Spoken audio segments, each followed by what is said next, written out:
I could still see their bodies lying there, tangled in each other, unaware that I stood at the window recording every shameful second.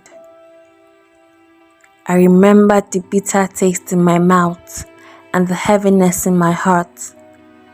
Revenge was all I could think of. Let me take you back a little. My name is Kehinde. A month before that night, everything had been perfect.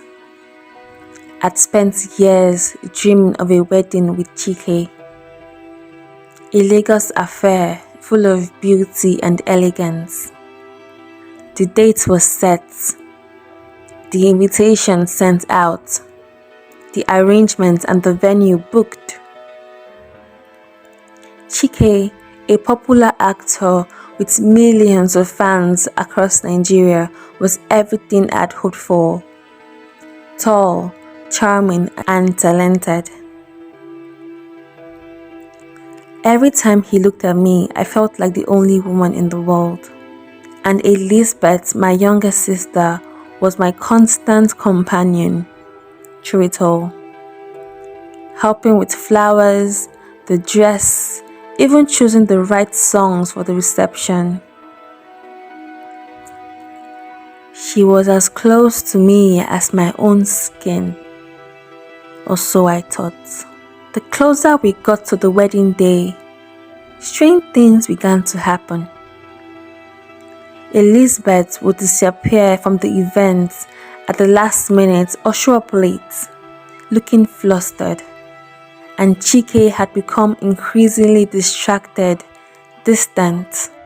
Even when I tried to pull him aside to ask if everything was alright, he assured me over and over that he was just overwhelmed by the wedding and his work. I believed him because I wanted to believe him.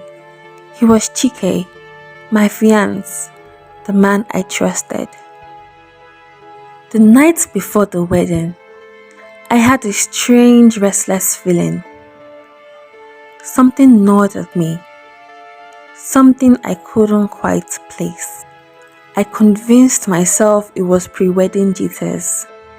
But when I lay down, I couldn't sleep.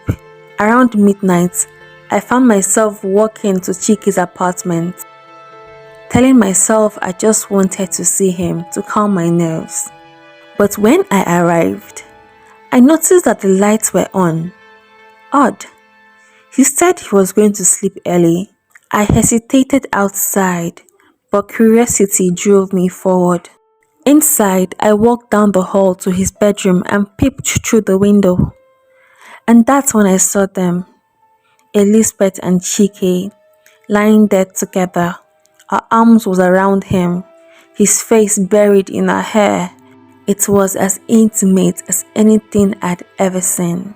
At first, I couldn't breathe, couldn't move. But then, like a cold wave, anger and determination washed over me. This was my sister, my blood, and Chike, the man I was supposed to marry in hours. I needed them to pay for this. I needed everyone to see it. I pulled out my phone, his record, and captured it all. Their betrayal, their audacity. It was a short recording, only about 30 seconds, but it would be enough. The next morning, I acted like everything was fine. I went through the rituals of the wedding day, getting dressed, greeting my family and friends. And all the while, that video sat in my phone, like a dark secret waiting to explode. Elizabeth tried to play the role of a loving sister, helping me with my dress, holding my hand, whispering how proud she was of me. Her audacity almost broke me, but I held it in. Today was about payback. The day went by like a blur. I barely remember walking down the aisle. But when we got to the vows, I knew my moment had come. Chike read his vow, standing there in front of hundreds of people, friends, family, fans, everyone who admired him. When it was my turn, I said, "Before I read my vows, I would like to share something very special," I said, smiling, pretending that it was just another sentimental moment. He looked at me, a bit surprised, but he went along with it. I handed the phone to the tech guy. "Please play this for everyone," I told him. Chike, clueless, watched as I stepped back, my eyes never leaving him and Elizabeth. The video played. The room went dead silent as the screen filled with the image of Chike and Elizabeth sleeping together, tangled up in each other. Gasps erupted from the guests. Chike's face went from shock to horror.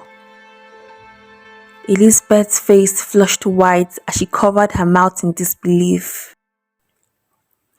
People began murmuring, looking at each other, some angrily glaring at the two of them. "This was last night," I said, calmly into the microphone, my voice steady, with tears dripping down my eyes. Hours before Chike was supposed to become my husband. I looked directly at them, letting my words settle like poison. "And this is my sister, Elizabeth." For a few moments, there was nothing but stunned silence. Then whispers turned to full-blown outrage. Some guests began shouting at Chike, others walked out in disgust. Elizabeth's friends were glaring at her, some even calling her names. She tried to leave, but I blocked her path, making sure she faced the reality of what she'd done. I slapped her. Chike, sweating, looking at his friends, but nobody was there to help him. I didn't feel any pity. I had to make them feel what I felt. In the weeks that followed, everything they had worked for crumbled. Chike's career was shattered. His phone calls went unanswered. Casting agents ignored him, and fans on social media turned against him, calling him a cheater, a devil, a homewrecker, and worse. He was too embarrassed to show his face in public, and even his closest allies had to cut him off. He'd gone from beloved celebrity to disgrace in a matter of minutes. Elizabeth fared no better. Her friends refused to speak to her, and even family members shunned her, horrified by what she'd done. She tried to defend herself, saying it was a mistake, a moment of weakness, but no one cared. They all knew that on the night before my wedding, she'd chosen to betray her own blood. People began to avoid her, and eventually moved out of town, unable to live down the shame. A few people whispered that I had gone too far. Airing such a personal betrayal in front of everyone was wrong, but I didn't care. They didn't know the depth of pain I'd felt. The betrayal that had sliced me to the bone.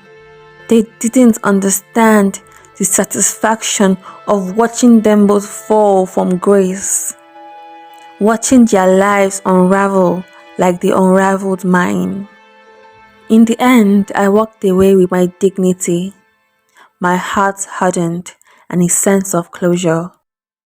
I loved them both, trusted them, and they had thrown it all away. They played with fire, and they had gotten burnt. And I made sure everyone saw their scars. What's that saying again?